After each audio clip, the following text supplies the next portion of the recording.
We are live. Okay, so I want to introduce Mike McFly here. For those of you who don't know him, he's actually like my rollerblading mentor. Like the channel you're watching right now wouldn't exist. I wouldn't be skating if it wasn't for Mike. Basically, letting me use / giving me pairs of skates every time I came home from the military, from the Air Force, like during Christmas to help me skate. I promise I probably wouldn't be on skates today. So I want to say thank you for that, Mike.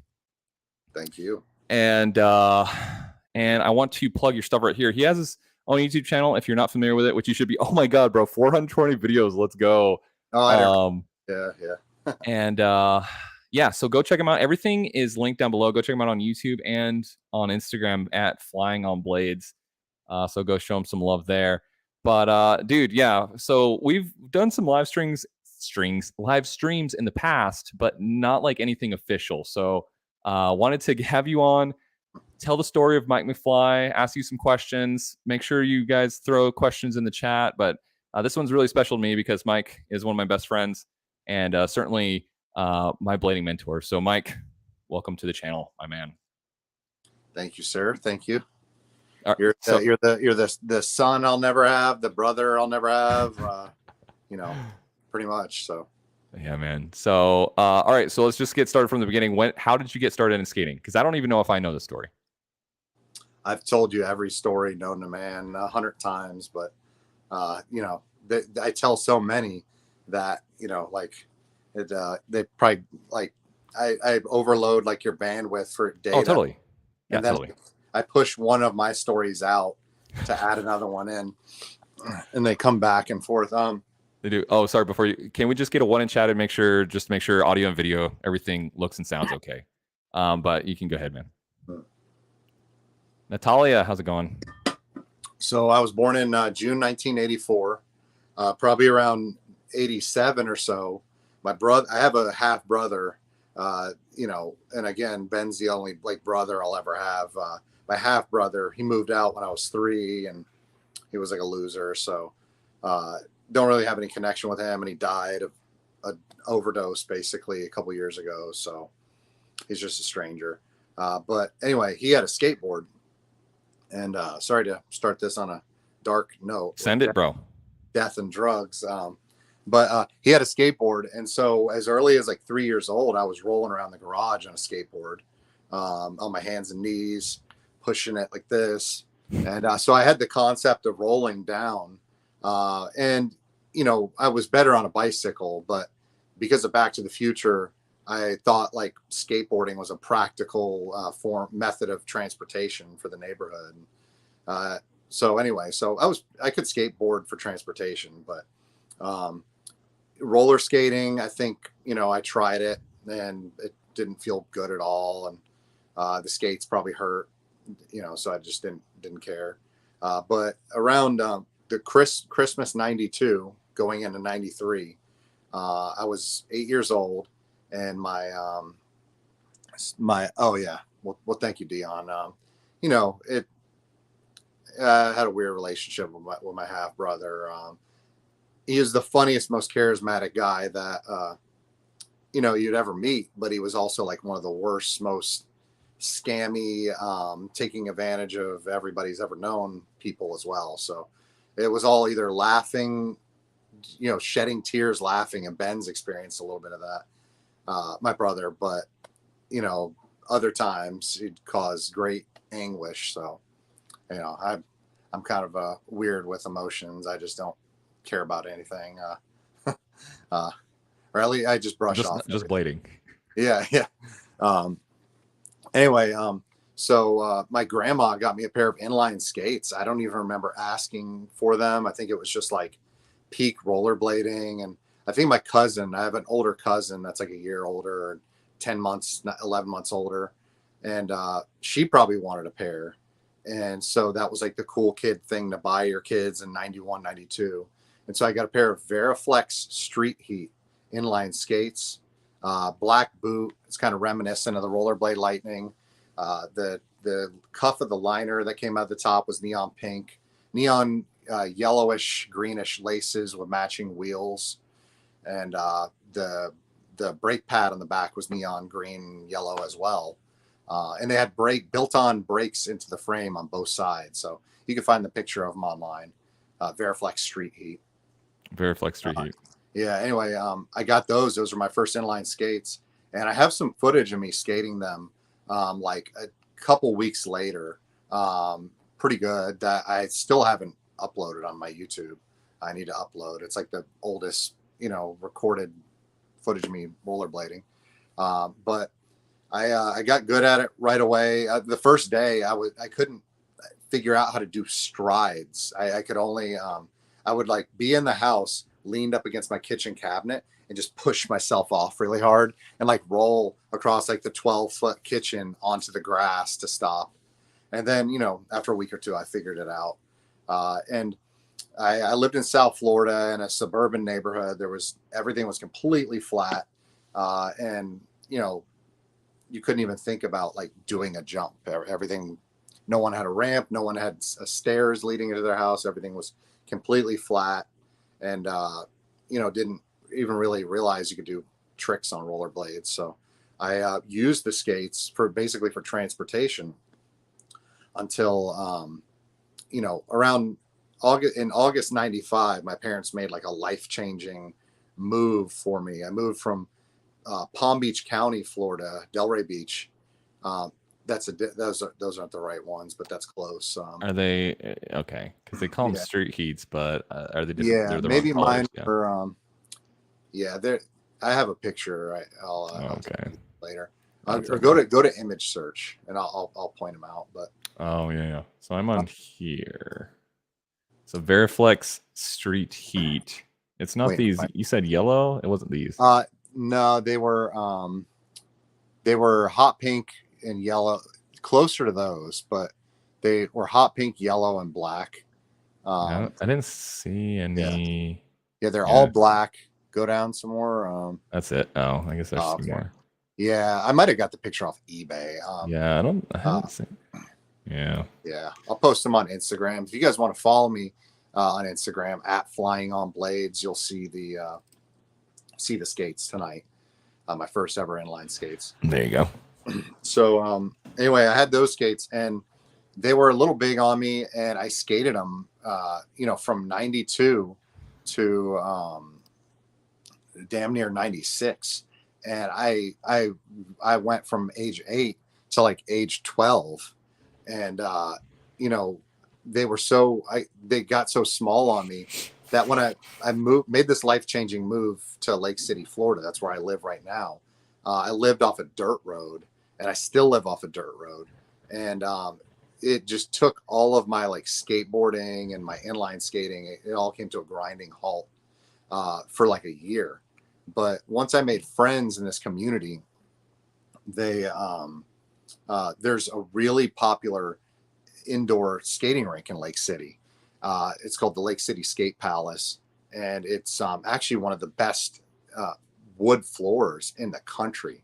To where later in the story, Ben and I, in 2009, we like practiced and participated with like the Florida Associated Speed Team, and they would drive 2 hours from Central Florida just to skate this floor. So I was fortunate enough to live in this community that had this skating rink that was like the center of all like teen culture in this community. It's the only thing to do, only place to go besides the movies. So in, I think the end of 5th grade, spring 96, my skates basically like bit the dust because I took the cuffs off and tried to make them like, low cut skates. And then I tried to skate them with socks only and no liners because my feet just physically wouldn't fit in the skates anymore. And I made it around the rink like 2 laps, and I just had to take them off and rent a pair of skates. So that was the end of my first pair of skates. Probably around 97 ish. I remember I was at this point like a men's size 8, and I bought a pair of like more modern 3 buckled black fitness skates from Walmart with clear wheels and I have to like go back and track those down because I can't even remember like what model they were. I think they were called Extreme Limits. Extreme Limits. I love Was it. it? And I think that's what they were. But Yeah. you know, I skated those for a year, outgrew them. Probably went to the skating rink 2 or 3 times in them, and you know, it was around Christmas '98 going into '99. I saw a Kmart ad for these Blade Runner. Uh, I forget what they were. They're Blade Runners. They were gray, black frames, and I found these again too. I forget the model because the Blade Runner models are all like letters and numbers, like ZX300 or something. So it's hard to remember.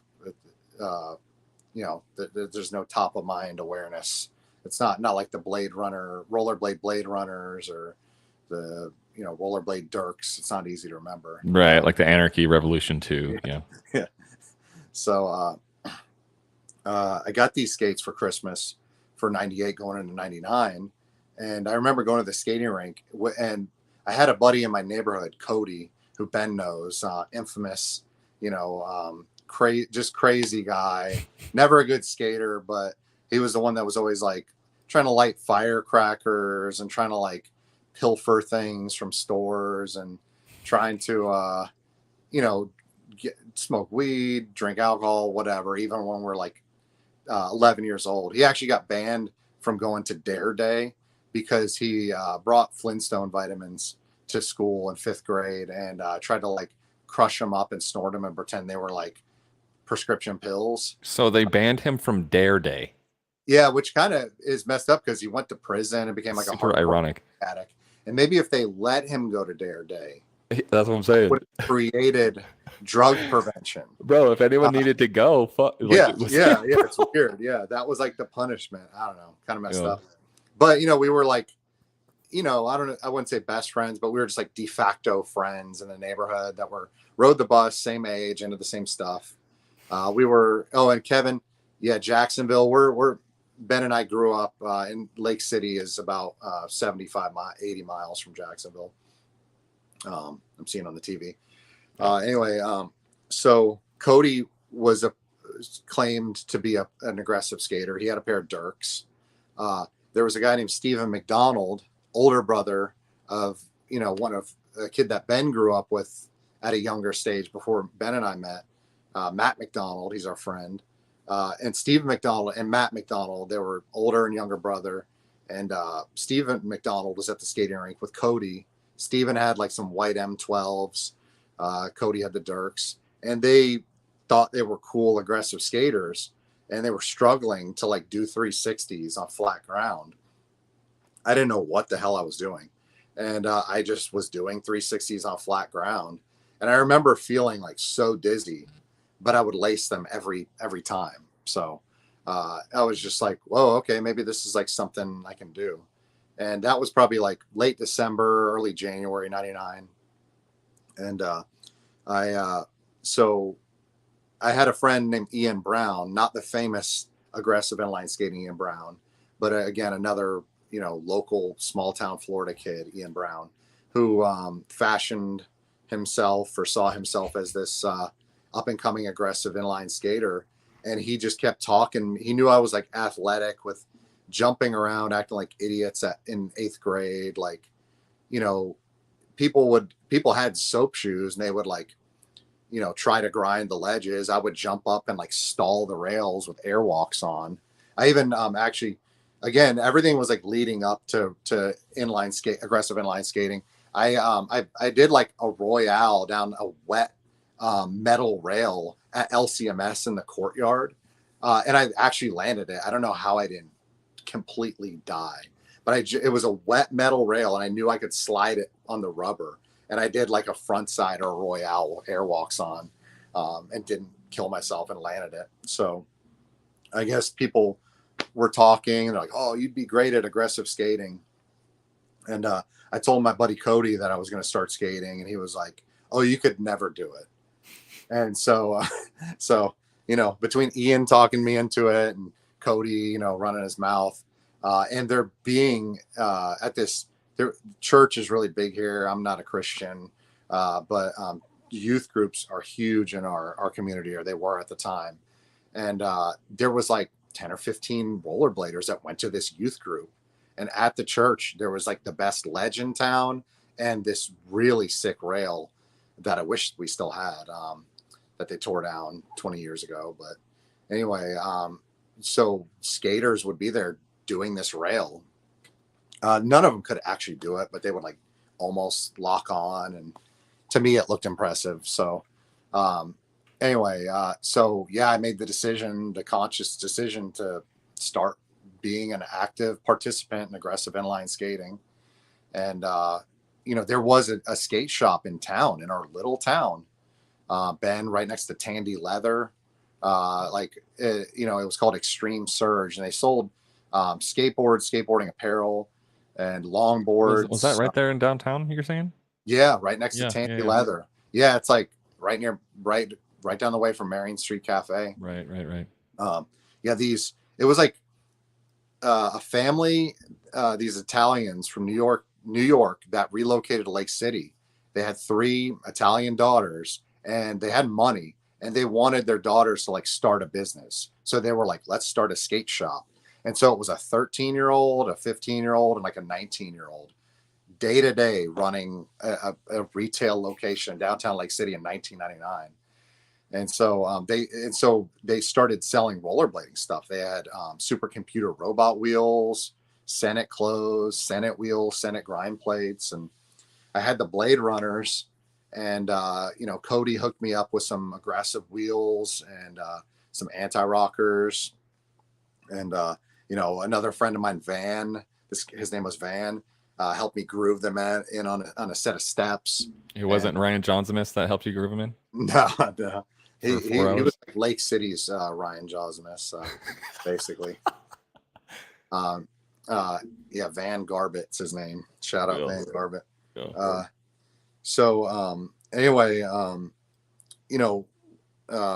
We rigged up my rec skates. Skated those for 2 months. April 99, I get a pair of used Fifth Elements from somebody. And June 27th, 99. Non-UFS. Birthday. Yeah, non-UFS. Yeah. June 27th, 1999. Go for my birthday to Kona, and I get a pair of brand new 99 M12s in forest green, low cut. And God dang, non-UFS M12s in forest green. Yeah, and they were low cut, and then they had optional sole plates that I got from Roller Warehouse, and you had to like custom drill them into the boot, and like the screw would stick through. A sharp screw would stick through. Bro, I'm about to buy them for you right now, though, bro. Yeah, those are it. Yeah, well, mine were the low cuts. Those are. They had low cuts back then. Yeah, those are the high cuts. Mine were the low cuts. What in tarnation, bro? Yeah. Go to the back. The picture from the back. From the back. Yeah. Is there one? Yes. There's different. Yeah. Go to those, or just go like to the side pro. Oh yeah, the side profile. So click on the side profile, make it big. So right, like this. You see where the holes are on the cuff? Yeah, the vent holes for exhaust. Yeah. That's where it would stop at. I didn't know they had a low cut M12 back then. Yeah, and you could get both at the same time. And they're flossing with these grind plates, though, dog. Yeah, and mine had those white grind plates and those same wheels too, those hyper wheels. That's like almost the exact skate. They have white UHMW H blocks. I was about to say that, bro. Yeah, and they came flat like that, and I skated them flat. Yeah, I mean, they basically have shadow soles. How big they are, shit. Yeah. Dude, I would hand up and grind the DOT rail with those. God dang. Yeah. Let's go ahead and buy them right now, bro. Yeah. $250. Only if they're the lows. Do you think that they'd break in half right now if you skated them, these ones? Probably, unfortunately. I wish they wouldn't, but they probably. Okay, so you got the forest green. I'll end the beginner story because I could just go rattle on all 23, 25 years, whatever. But my first trip to Kona was with the youth group, took a bunch of kids to Kona, and I didn't know what the hell I was doing. And so I had the rec skates, And I tried to, my most logical thing instead of skating bank ramps is because I had been watching people skate pools on skateboards since the 80s. I was like, oh, well, dropping the pool, that's my vibe. And even though I could easily probably roll down a bank ramp. But the first thing I did by myself, I went to the Kona pool. And you remember how it had that keyhole entryway? Now it's straight drop. But remember it had that little keyhole entryway in the shallow end? I tried to skate down into it, instantly like slid on my side and, like busted my hip, took my skates off and just watched people skate all day. Ugh. And so how old were you? Sorry, how old were you at this point? 14. Okay. Yeah. And so I developed, I progressed like extremely rapidly. And so, and then at the same time that I was learning stuff, people were actively quitting skating because like the fad was dying.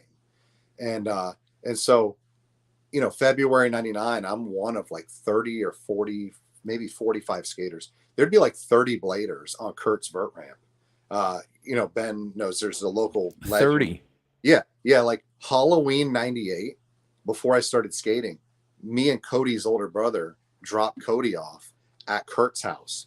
And there's like 65 people there at night on Halloween. Bro, what? And there's people flying up. This kid, Timothy Thomas, they would fly up and backside saw the safety railing. And it was a 10-foot vert ramp with 10-foot safety railings. And people would fall off the back.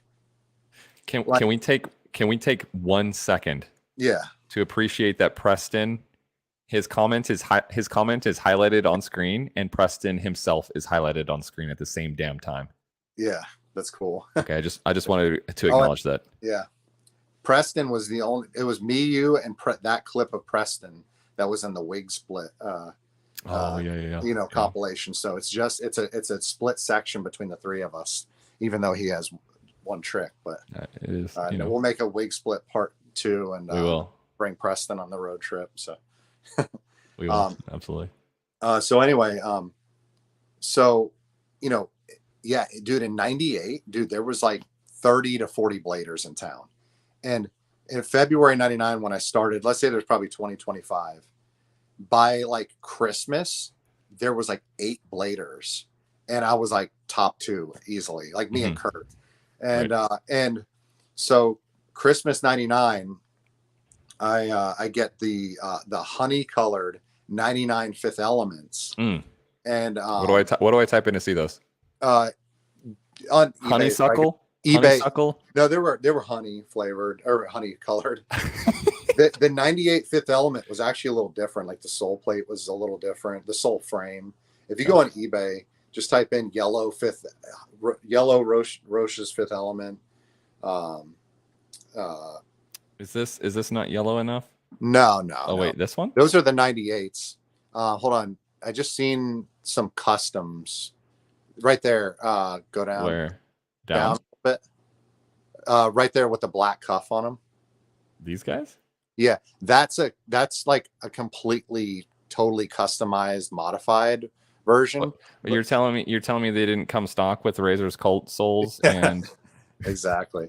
Yeah, that's the honey colored with like the cream like flexi part. Damn, that kind of gives me Nils vibes. Yeah, and they had matching yellow, aka honey cuffs, and they had like the white leather trimmed liners like the 98s did, and like the red and white ones did. And just imagine the white ones, like the typical white UFS. If you go back to the original Fifth Elements in the image search, you're talking about these ones. These are the OGs. No. All right, hold on. Which one's the OGs? Yeah. Well, the red. Click on the red ones. So I got a used pair of those for Easter from my parents for $80. The red ones. Yeah, April 99.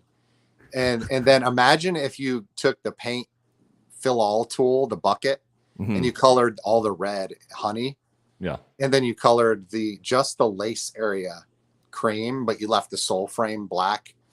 that was the 99. So I got a used pair in February 99. And then for Christmas, I got a brand new pair. My dad made like 60 G's a year as a mechanic, and we lived in a small town. So Master mechanic for of all time. yeah. So I wasn't like rich, but you know, I guess they were like impressed I was like into something besides like screwing around and like eating chips. Just getting into you meddling kids. Yeah. So, Judas. and Sorry, you, Judas. yeah. I didn't see that Jaquan won the blade. I'm sorry. I did not see that Jaquan won the quad section, but that's awesome. So thank you for bringing that up. Sorry, Mike. Shout out Jaquan. Yeah.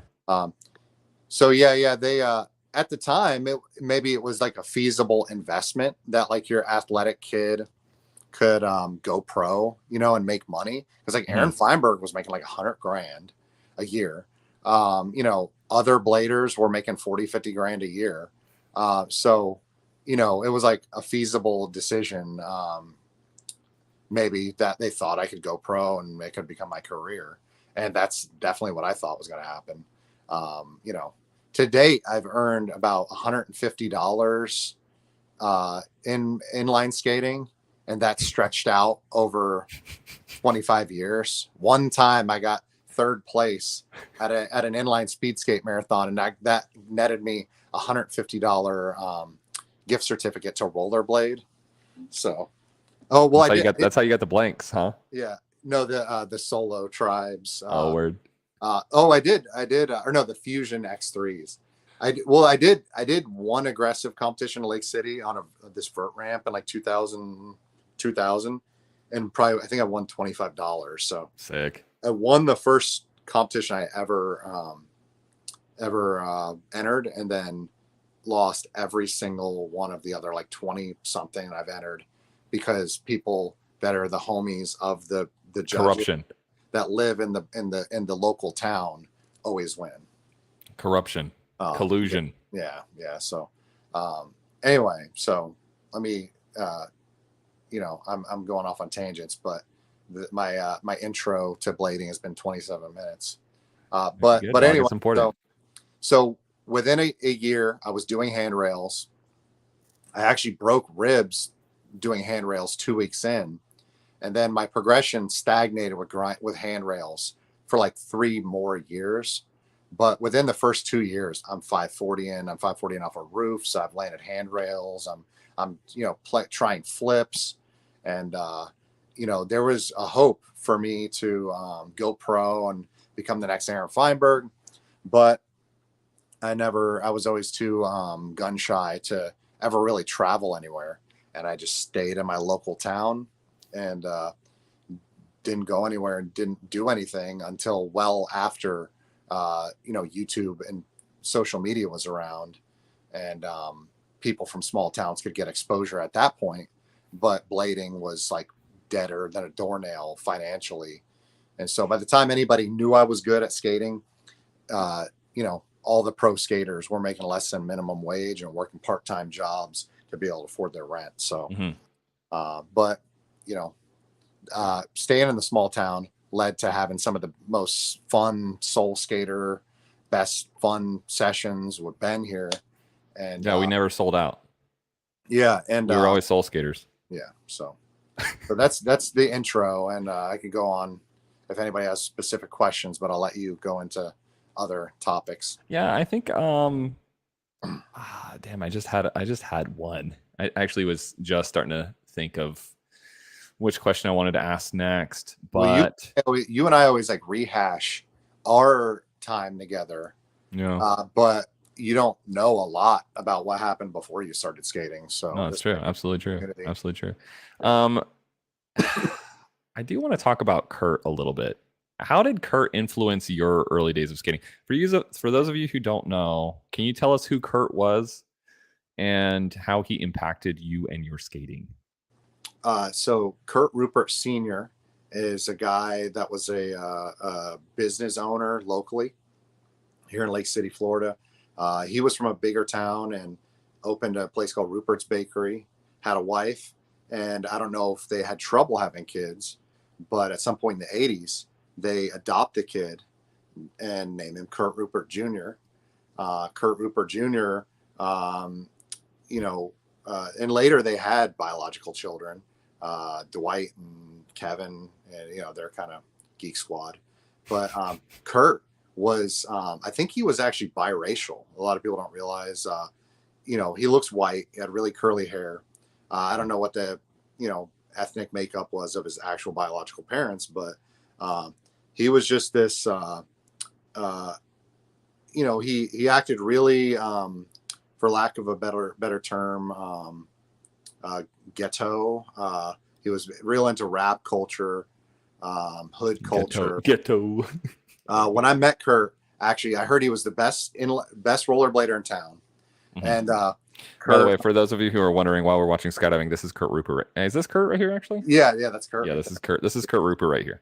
Yeah. So Kurt, when I met Kurt, I was at Hernando Ledge, and anybody that watches my channel, I just made a video a couple weeks ago showing off Hernando Ledge, but I was rollerblading with other people at Hernando Ledge, and Kurt was like the legend of all legends in town. Kurt pulls up on a lowrider bike. And so he wasn't rollerblading. He pulls up on a lowrider bike with guns, and somebody owed him money for weed or acid. And he was like telling them, like, basically, like, I'm going to mess you up if you don't give me my money. So that was pretty funny. Like, first impressions are everything. So and he's like when I met him, he was the nicest dude I probably had ever met in my life. Yeah. He, Kurt had like this genetic predisposition for like business savviness. He had like the greatest business mind I've ever encountered in my life. And so because like everybody's watching Menace to Society and these hood movies about drug dealing, it was cool to try to sell nickel bags of weed. But because of his like genetic predisposition, like math skills, like that were just born into him and stuff, he became like this prolific teenage drug dealer. And I met Kurt like twice. He had this vert ramp at his house. He was supposed to be the best skater. He had like multiple like bougie fixed up pairs of skates, Solomon's that had like the 616 or not 616 CDS Detroit, like perfectly CNC sole plates and grind plates. After took the inset Solomon grind plate off the frame, and they were like CDS Solomon grind plates that kind of were designed specifically for that frame. And he had like machine guns. He had like Hennessy bottles all over his little apartment in his parents' house. And I met Kurt 2 or 3 times. Next thing you know, he gets arrested. Does like 9 or 10 months in juvie. And so when he goes to jail, there's 25, 30 bladers. When he gets out of jail, there's 3. Me, Cody, and like, I don't know, one other person. And so I was the best one. And I was a cool guy, easy to get along with. And so we just became friends. And, he had the vert ramp. We would skate the vert ramp while he was in jail. And his parents would like kick us out. And, we'd be skating it for like 2 or 3 hours. They'd come home and, what are you doing? Get out of here. You can't skate it when Kurt's not here. So Kurt got out of jail. We became like, I was already like being a grom to him and like assigning myself as a good friend of him, like as he's in jail and I have no contact. But he gets out, and that was because of like the roster of local skaters being so like such a high like attrition rate. The only mainstays in town were like me, Cody, Kurt, and another kid named Chris Alger, and to a lesser extent, another buddy of mine, Colin Grimes. But for like all of like 2000, 2001, that was like the only skaters in town. And Kurt and I could vibe because we could skate the same stuff. We were trying to do handrails. We were both good at ramps. At one point, like a year and a half in, I used to be able to do 360s over the coping on his vert ramp, like 3 or 4 feet over the coping, dude. Because I just like became a vert dog just because I had access to the vert. Right. So Kurt and I, so because, Kurt paid the price and went to jail, he got out and he started a lawn service called Grass Soldier Lawn Service. And like became so successful with it. Then he made tons of money. Then he started being like a contractor, working for like doing maintenance on cell towers in like the early 2000s. And eventually, by the time the next thing happened, Kurt was like the foreman and would directly get the contracts and build a crew, and had like the contracting company to assemble Verizon cell network. So he was probably worth like $500,000 by the time that he passed away. So around 05, Kurt and his longtime girlfriend, Brandy, what's her maiden name? Anyway, she's married now. I'll leave her last name out of the story because she's in local politics. Not Betsy. No, Brandy. He had it. Well, in 05, he had a girlfriend named Brandy. Had been dating for 3 or 4 years, which was like a long time. It was like for a kid that was like 22 or whatever. Yeah. And she paid to do a tandem jump for an anniversary present. He had never been skydiving. Yeah.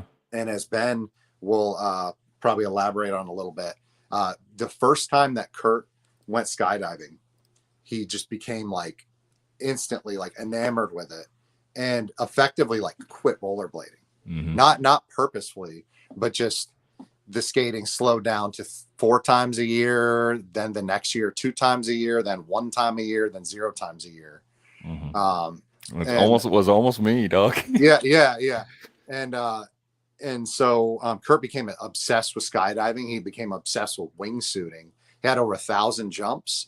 And to celebrate the new year, January 4th, 2013, him and his friends were jumping out of a helicopter at Mount Olympia, and his ass just disappeared. Never came to the landing site. And so he's legally dead, from skydiving. They never found him. But he was like skimming over top of trees in a wingsuit. It's not exactly, he was like going crazy with it. Like doing a curb versus doing a drop rail in rollerblading. Right. But to go back to Kurt's life, Kurt was really, he didn't really care about rollerblading. He was like more about getting money and everything. But even though depending on the year, I was the best rollerblader in our little town, or Ben was the best rollerblader in the town, in reality, Kurt was always the best in his lifetime, because we would think we were good and then like not see him for a couple months, and he would come to a session and he would just like crap on us, like some crazy thing. And I always tell people, I've never drank alcohol. That's a big part of my life. I've never drank alcohol, never smoked a cigarette, never tried weed or anything. But Kurt found the formula, and that was 1 beer and 1 Loratab, maybe smoke a joint. And that was where he did his best rollerblading. It chilled him out enough to like offset he had ADD. To offset his ADD, he'd like go into the zone. 1 Loratab, 1 beer, 1 joint. Right. And he could do anything. I watched him at this 7-foot mini ramp we had in the next town over. He did like a 720, but he would integrate a backflip into it somehow, some kind of weird cork 720 thing. Yeah. And he would just go in the zone and do it. And Kurt won. I don't know the names of the competitions. But Kurt won like competitions in Jacksonville, like in like 1997, 98, before I ever started skating. And he like went to the big town and smoked everybody. So he's a legend. And if you could, very little footage of him skating. And I was gonna ask if I couldn't find anything. All right, to shift gears a little bit here, very cliche way to change subject. If you could go back to one period, one experience, one skating trip, or one experience to relive it, what would it be? Singular trip. Either trip or just any specific instance. Yeah. A singular day would probably be Around Halloween '03, I went to an all-night lock-in at Central Skate Park in Clearwater, Florida. And there's two reasons I would go back to that day. It was this 8-hour session that went from like midnight, from like, 7 at night till like 2 a.m. And I would bring Ben along because he couldn't go because we had just met and he was like 14. I would bring Ben along, and then I would stop myself from forgetting how to spin, because in September '03 I landed a 900 out of the bowl at Kona, a safety grab 900. It was my 900 I landed, and I did it really easy that day because I had tried them for years and always fell, and I stopped for like 6 to 8 months, like the attempts. And then this one day, one of my friends, a guy named John Wheeler, we called him Deaf John because he was deaf and mute. I was doing 540s so high out of the bowl at Kona that when I finished the 5, I was probably still 7 feet high. And he goes, he makes this little sound effect, holds up a 9. I did a 9 almost first try because I would finish the 540, and all I had to do is do a fakie 3 on the way down. And it was like in slow motion. And so then first try, I almost land it, kind of fall backwards. Second try, I fall and hit my knees. And third try, I lace it. And, Fallon Heffernan was there. She saw it. Travis Stewart from Blader Union was there. He saw it. A famous AM skater that was AM on USD, a guy named Brian Arnold, not Ryan Arnold with an R, but Brian with a B for Bravo. Brian Arnold from the Baltimore area. He was there watching it. So, got some witnesses, no clip, but I did a 900 safety.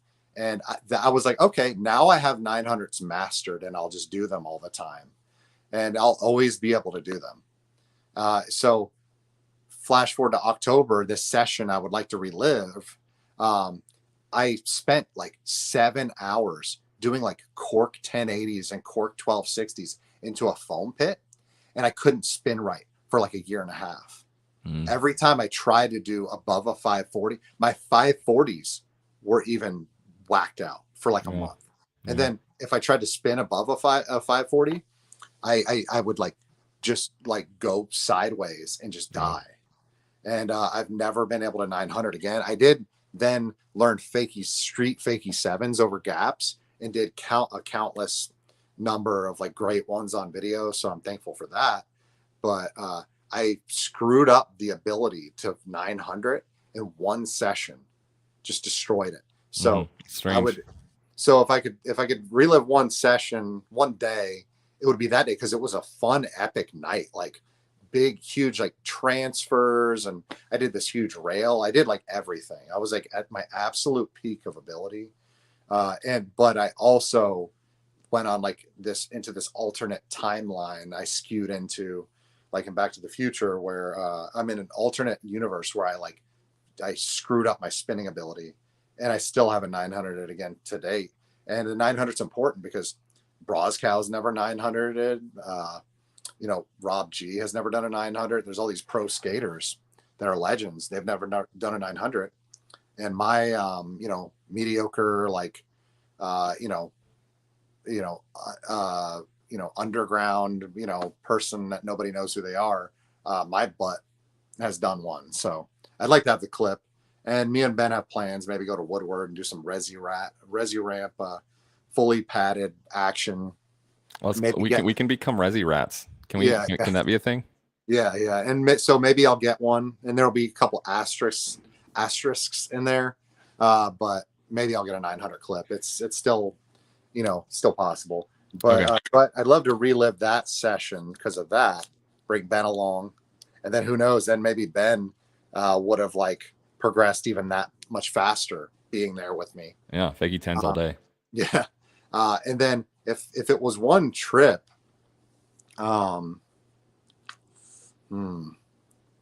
probably it would be 2005 Dirt Diggler's Ho Ho Ho's roller skating festival. And I would bring Ben because he didn't go. So he would have won that competition. And I I had a really fun time. There was like little drama. I had enough money to like buy a hotel, and the weather was good, and I was skating amazing. And I thought I won that competition because I skated better than anybody, but I entered the Grom competition, and because I was like 20, they were like, they just without telling me, they were like, oh well, he's not a Grom, so I didn't even place. And so but I was skating great. I forgot about So that. Yeah. I should have just entered the pro am, and who knows, maybe I would have like got third place. I definitely wouldn't have beat. I definitely would have been first place in like the pro division in Atlanta street comp at Summer Hour, but maybe I would have got an epic clip in a video or something, or you know, and so I could have watched Ben win, and I could have you know got a placement or had fun or did a huge trick, and it was just a great weekend overall, just like the vibe, and so Um. Okay. Shifting gears again here because we don't have a whole lot of time left. I didn't get like antiqued while I was sleeping that weekend by Def John, or have any pranks pulled on me or anything. So, Yeah, so that adds to the that adds to the positive experience. yeah. Okay. So you grew up in the era where, print was a big deal, waiting for skate videos to come out was a big deal, VHS, etc. What do you think? How do you think the landscape of skating has changed now that like the vast, effectively all rollerblading related media is on social media, Instagram, Facebook, etc.? How does that change rollerblading? It's great because not to take anything away from like the 1998 to 2005 like pro skaters and am skaters and flow skaters, Mm-hmm. but it was all just like the word is, I'm using it incorrectly, but it's nepotism if they're family. But everybody who was an am or flow or pro, it was all just because they were bros. Mm-hmm. Like all you had to do, if you or I would have went to LA and then became a roommate with like let's say Billy Prislin, Right. but because none of us, including Billy, get paid enough to afford one apartment in San Diego, We'd have to all sleep in the same bed. There's four which is dudes preferred. sharing like the 4 rooms, and then you skate together all the time, and then you like tell Andy Wagner from Razors, like, oh yeah, he's good. Then you're am all of a sudden. And now, so it was just, you had to be in the right place, the right time to like have exposure.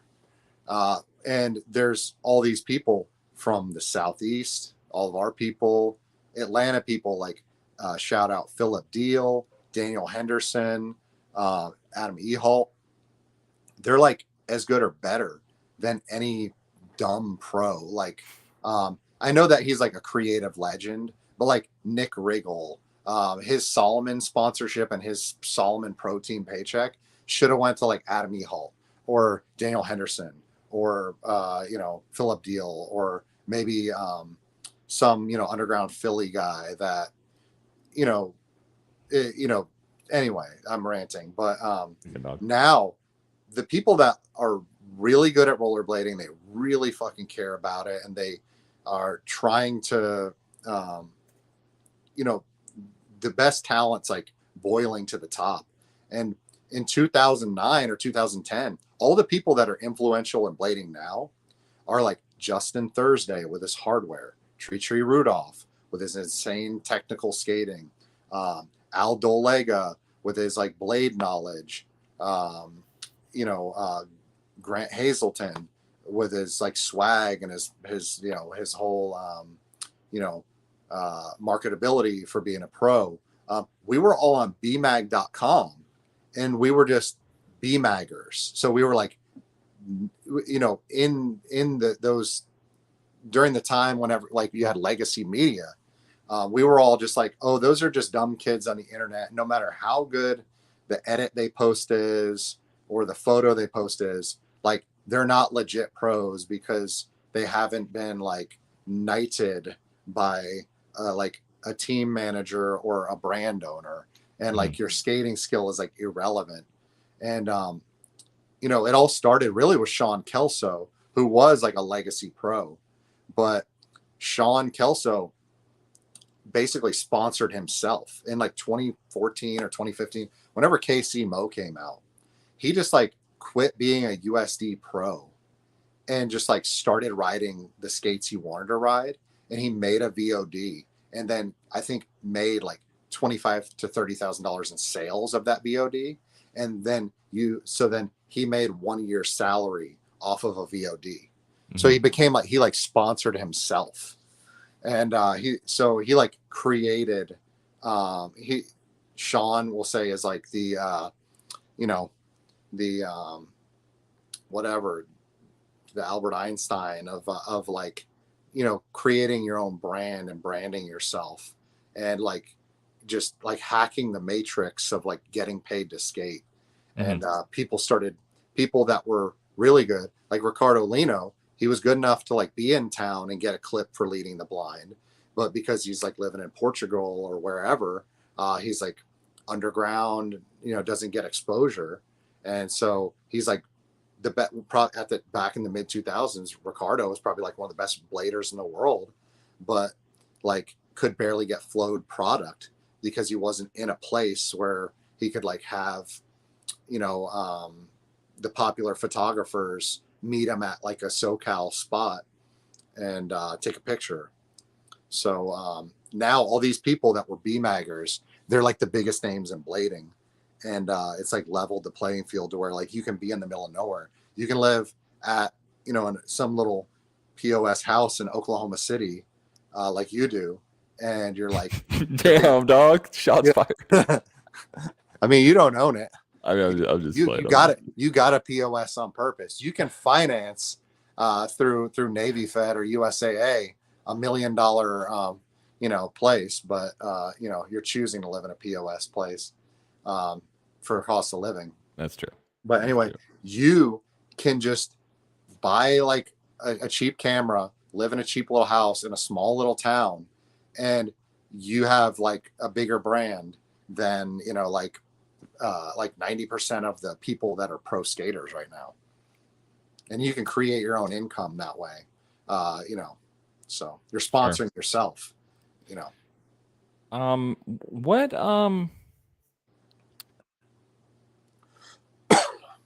if you could session today? If you could session today. Well, actually, let me do another one. There's a lot of new people that just got into blading because of COVID, right? Yeah. They were sitting around. They remember that I say they got back into blading, right? Back Um, back to what bladers, we call them. back to Uh, bladers? yeah. What's like your best advice for people who are getting back into it? Um, this is like third hand information from you know, Joey McGarry, who's, you know, the guy behind Mushroom Blading. It's Joey and Todd. Joey for a while was the one that ran like the YouTube channel and what leaned more, and he was the one that doing more of the filming and editing. But it's kind of, you know, it's like, to, I might have a misconception of the situation, but Mushroom Blading is like 55% Joey, 45% Todd, or 65-45 Joey Todd. Anyway, Joey was competing in a Canadian like aggressive skating competition. It might have been part of the ASA, and he went to Ezekiel Anderson, who was like an OG rollerblade pro skater. He was the guy that like designed the TRS skates with the skins, and he started Able Frames. You know, he was a great rollerblader. So Joey, as like a small town Canadian Grom, goes up to Ezekiel and says, "Do you have any advice?" And uh, Ezekiel gives him this like really small brained, and Ezekiel is like a genius, but this really small brained, like, but poignant advice. And he was just like, just do shit you know you can do. Yeah. And and anytime you get hurt, what basically I'm rambling. You're good. You guys are coming back to rollerblading and you're gonna get hurt. If you're not wearing wrist guards, you will break your wrist. Don't think that you're going to be this. You might be the special one that starts rollerblading again and gets sponsored by like Rollerblade and gets paid $3K a month to have a YooHoo sticker on your helmet. Like you might those statistics, like you might be that guy, but you won't be the guy that beats the statistic and doesn't break their wrist. You will break your wrist. You don't need a helmet. I mean, helmet's a good idea. You don't need knee pads. You don't need elbow pads. I mean, you should probably wear them all, but you have to wear wrist guards. So please wear wrist guards and then only do shit you know you can do. And I mean, if you get hurt in skating, if you fall, it's because you lost focus. When you're on inline skates, it's such like a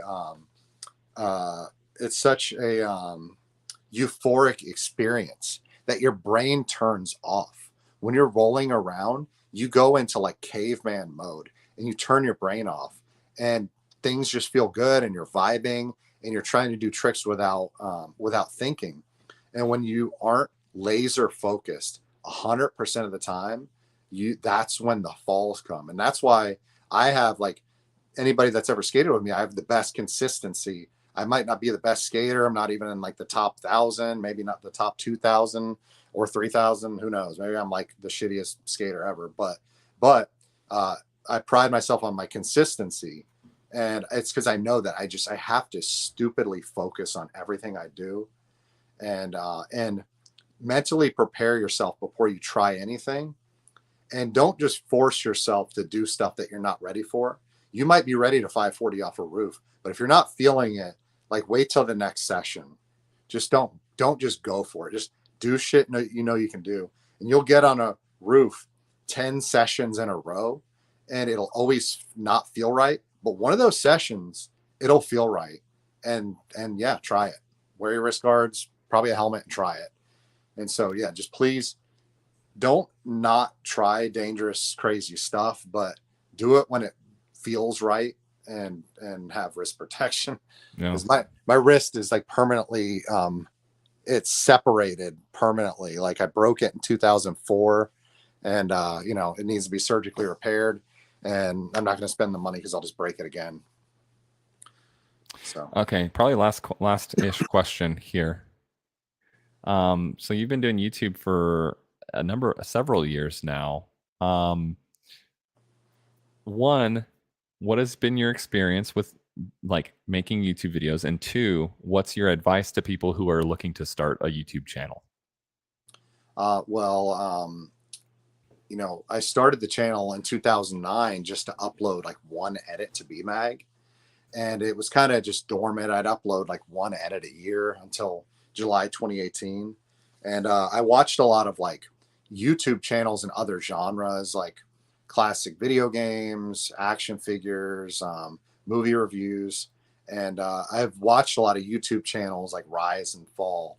And the best advice I have, it's probably not the advice to whatever you set yourself up for, it has to be sustainable.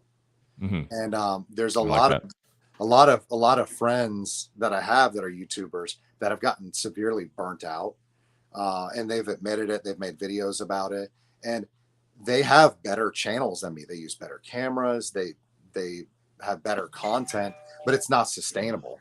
And I've missed a couple weeks here and there, but I've uploaded a video every week since July 2018. Maybe I've missed like 5 weeks, but that's why there's 420 videos. I hit one every week, because I film it on an iPhone.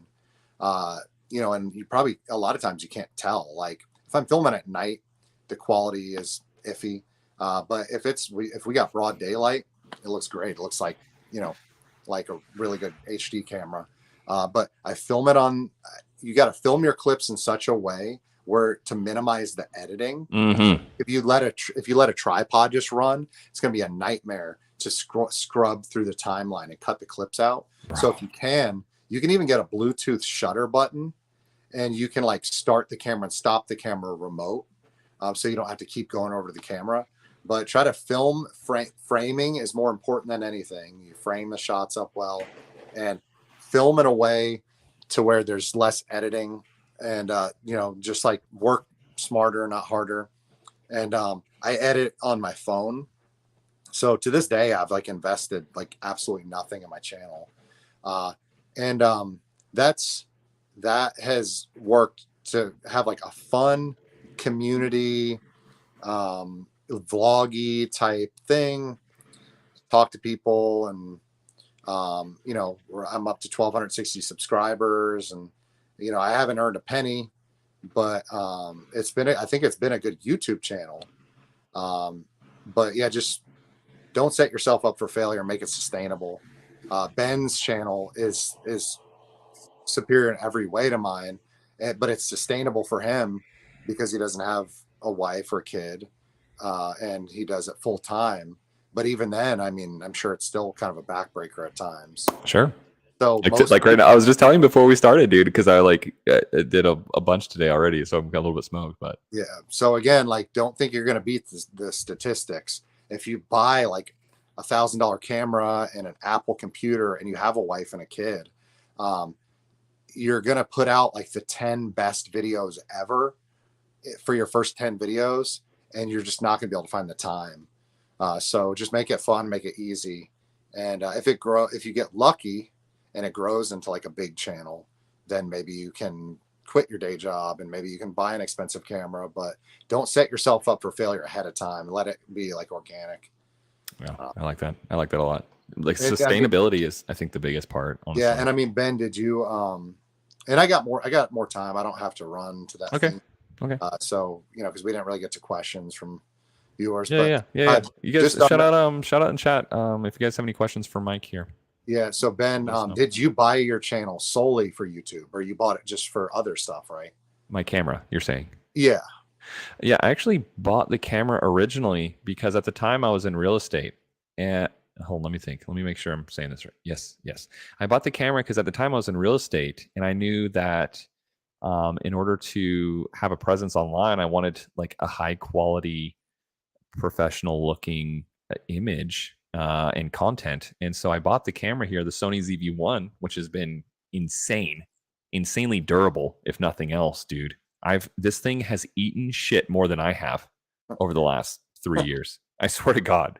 And so yeah, no, I bought it for $800, and I bought it specifically to create content for real estate. But then all the content I made for real estate transferred directly into editing skills. Like you were saying earlier, filming in such a way that minimizes the amount of editing load is huge, dude. And you can only learn that. You really only learn that through trial and error and pain. But yeah.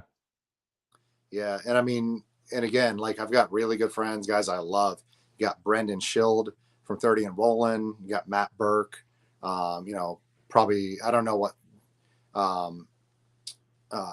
lot of them, they have these amazing channels, but it's just hard to find the time to keep it up. And that's why my Lamo channel keeps, steaming ahead, is because I'm lazy, and I made it easy from the get-go, because I knew that I had to make it, if I was going to keep it up, I had to make it easy. So Stiggs makes a good point here. Like you were saying earlier, you don't need expensive anything. Just like you're saying, like, you can use your phone, especially with even the more like advanced, because it's like the newer the phone gets, the newer the camera really is. That's what they're really upgrading, at least in what I can tell. So it's like, dude, yeah, if you can just do things off your phone. I personally, now I have my system down to where I kind of like doing stuff off my phone and doing it through PC and through my camera. That's just how I've developed my rhythm now. But you've developed your rhythm through your phone, and it works for you. And I mean, now that you've built your brand and you're successful, it's logical to spend money. And that would be a reason you might get like a top of the line iPhone, whereas normally you'd get like a burner Droid. Sure. So so you can, and then you got your Sony camera, and anybody spend all the money you want to build your build after your brand's already built, but don't waste it up front.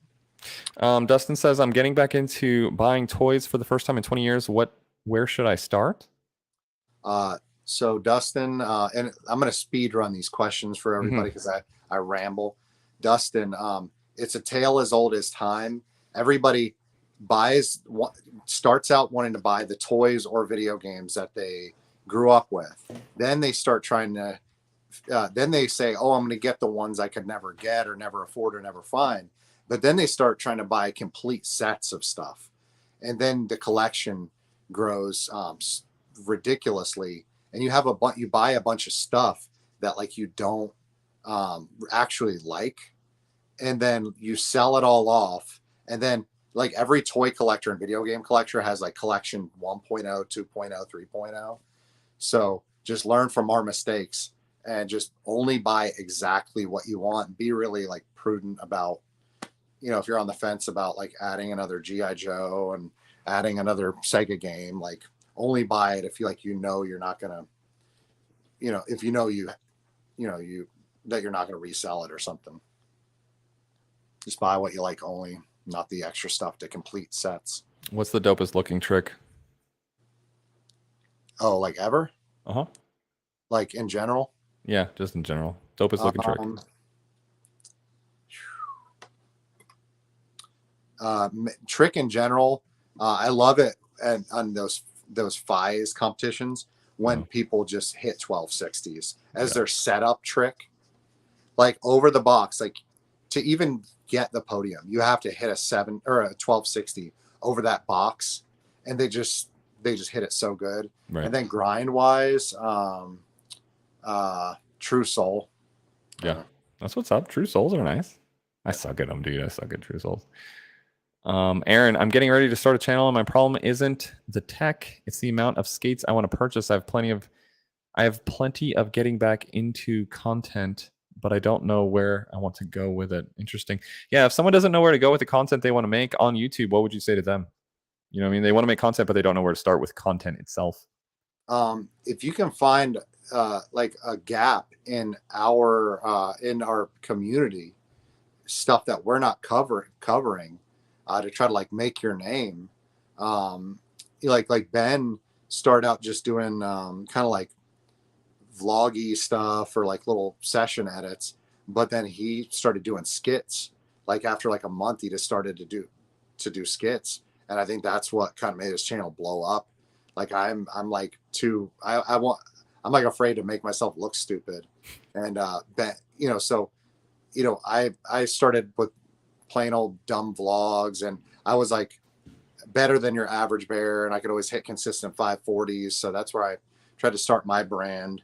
Be like, I tried to be one of the better skilled rollerbladers on YouTube. And Ben's even better than me. But by the time he started, there was already like skaters, a bunch of people that were really good, including better than me. But Ben found a niche with, with skits and with product reviews. And so, Aaron, I'm sure you can find some kind of hole. Like if you know a lot about blade history, I've dabbled in it and I know a lot, but I just haven't been inspired to keep making videos about it. I touch on it every once in a while. So Yeah. you could do blade history, or you could talk about like the history of one blader in particular. You could talk about drama. You could have a channel about like internet drama that happens on rollerblading, and you could discuss like situations that went down on social media posts on this platform, because some people don't have Facebook, some people don't have Instagram. It's true. People need to remember that too. Like people who want to get on YouTube, like a lot of people don't get on, like you said, either Facebook or Instagram or whatever. It's like a lot of people will get the majority of their stuff through YouTube or other channels. Yeah. So If you couldn't skate, you love Aeons. You're on Aeons and you love them. If you couldn't skate Aeons right now, what would you be skating and why? um the Aeons really like the Rems. I only get like 2 hours or 3 hours of skating, and then I get a lot of pain in the bottom of my feet. And it's like maybe my feet are weird or something. And if they fit perfect, then I have ultimate performance, but then I don't have like longevity for the session. Yeah. And with 909s, I could skate, or well, I haven't skated 909s. I only skated them once. But with my 908s, I could skate for 8 hours like I could in Solomon's back in the day. So I've actually been thinking about getting a pair of 909s just for comfort and sacrificing my ultimate skating ability in the Aeons. So probably the 909s. The mediums are coming out too here pretty soon, I guess. If I had a time machine, I'd probably get a fresh pair of Solomon ST Pros with wide bodies. Sean Kelso took, I was just thinking this because we were looking at 35 just a second ago on screen. And it made me think about his front torque. Sean Kelso, won, what is it, Filmer of the Year, Blader of the Year, something else of the year. Do you think Sean Kelso is like the most important person in blading? Who is the most important person in blading right now, and why? It's hard because I got like my own biases. I think the greatest skater on the planet that will smoke anybody right now is Ilya Savozin. And Ilya has, kind of found his niche with like meme blading, M-E-M-E, like meme blading. But he is legitimately better than almost anybody ever has been in human history. And he is right now. He's just so damn good. But that's skating skill alone. Sure. I should be clear. No, I'm kidding. Go ahead. It probably, it's like based on all the metrics that you listed, like it makes sense for it to be Sean Kelso. But am I saying that just because you mentioned it? So yeah, I kind of planted the seed a little bit. Yeah, that's probably true. But I know Julio. You've mentioned Julio's, done a lot, a lot for the sport. Yeah. Maybe not. Maybe I'm now leading you again. No, well, I would have said Julio was like the savior of blading, and the most important person in blading until COVID happened, because like he did. He kind of saved blading with the creation of them. So like the 2018 and 2019 were like the brightest years since 05-06. But regardless of Julio, even if Julio didn't start them, the COVID bladers the back to bladers would have popped in, and the COVID bladers, and blading would have been saved. Would have been saved. But most important person in blading, I guess most important, most influential, whatever you want to call it, maybe. It can't be one person. Yeah, it's an unfair question. Yeah, the greatest of all time is scientifically Frankie Morales. The greatest, data driven. Yeah. Best current rollerblader skill wise, Ilya Savozin. Let's say Sean Kelso probably has the best style on the planet, and his videos are great, but are they the best videos? They don't stand out that stupidly much from things other people are doing, like Dom West, or he's better. There's filmmakers that are better, but none of them are better at inline skating than him. Sure.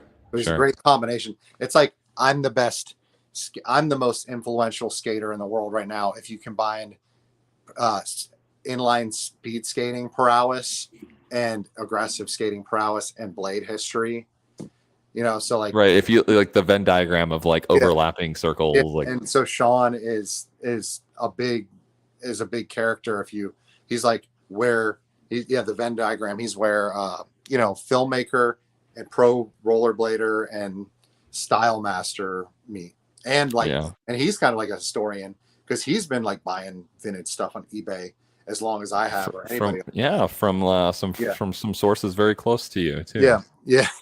Because Sean was, Sean and Colin were the only pro skaters that were also BMAGers.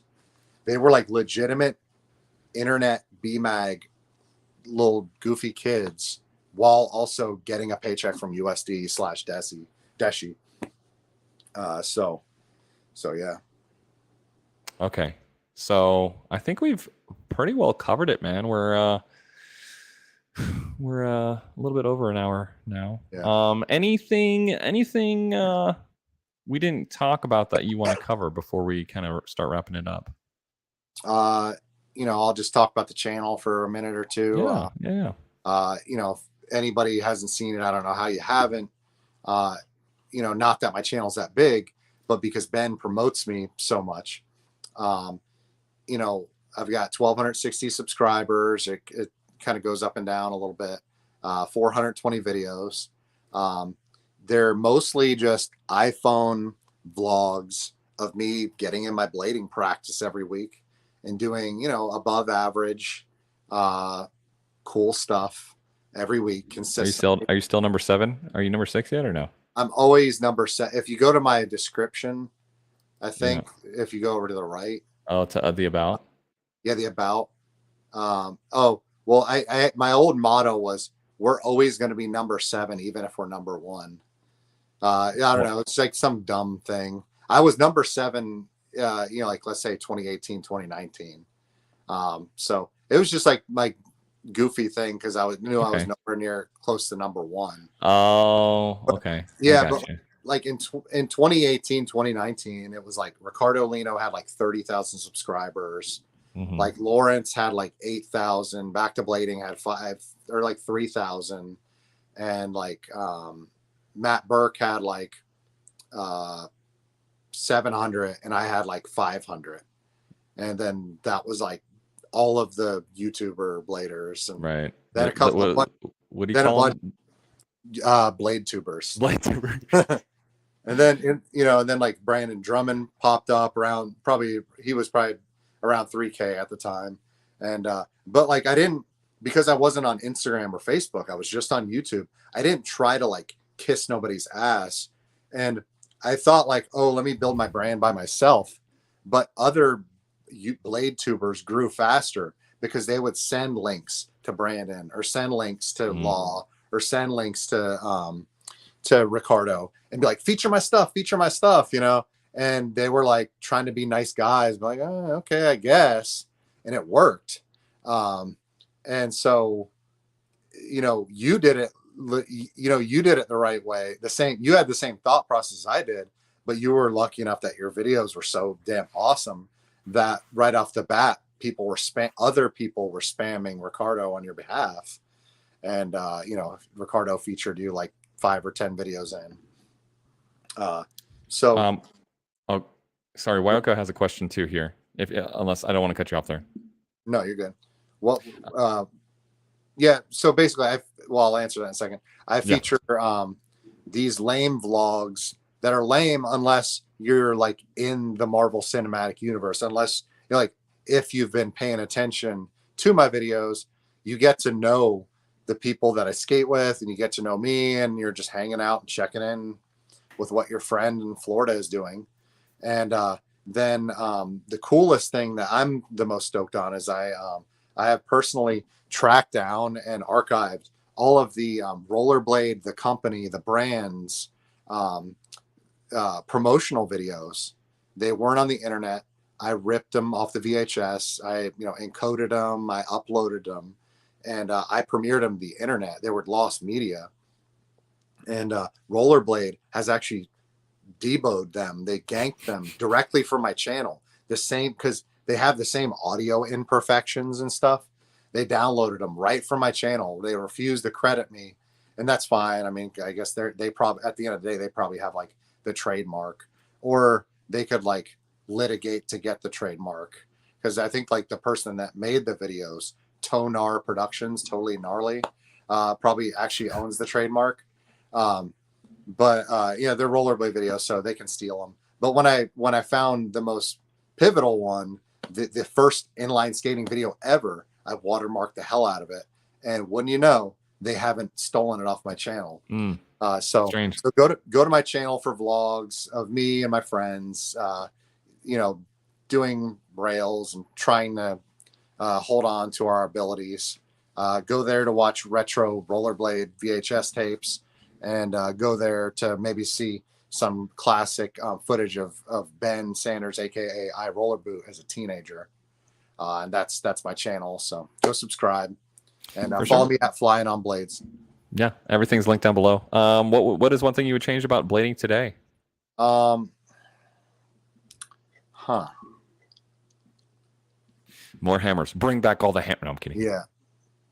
Um, I kind of touched on it earlier. I'm terrified. I'm so glad that everybody's skating again, but I'm terrified that they're going to get broke off and then not only quit for the rest of their life, but become disabled in some way, shape, or form because of it.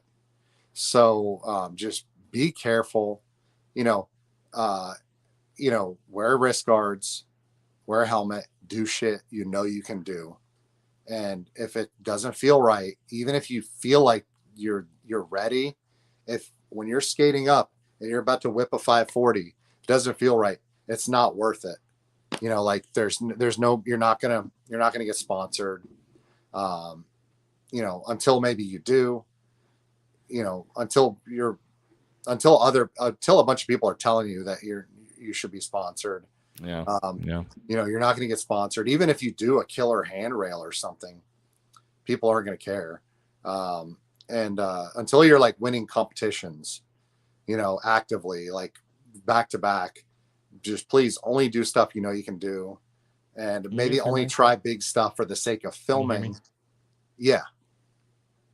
Oh, can you hear me now? We good?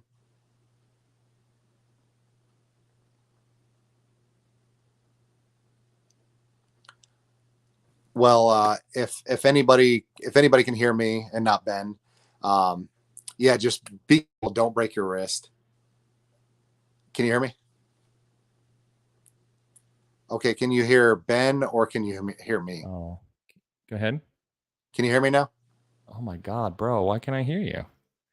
Okay, Can the hear me? Skirtle says 2.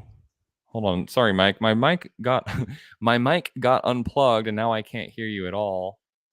Holding out. No sound, Ben.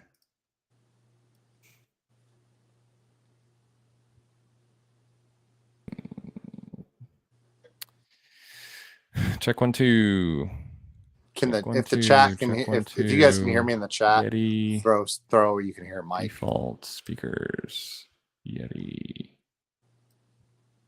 Can you hear me, Mike? I can.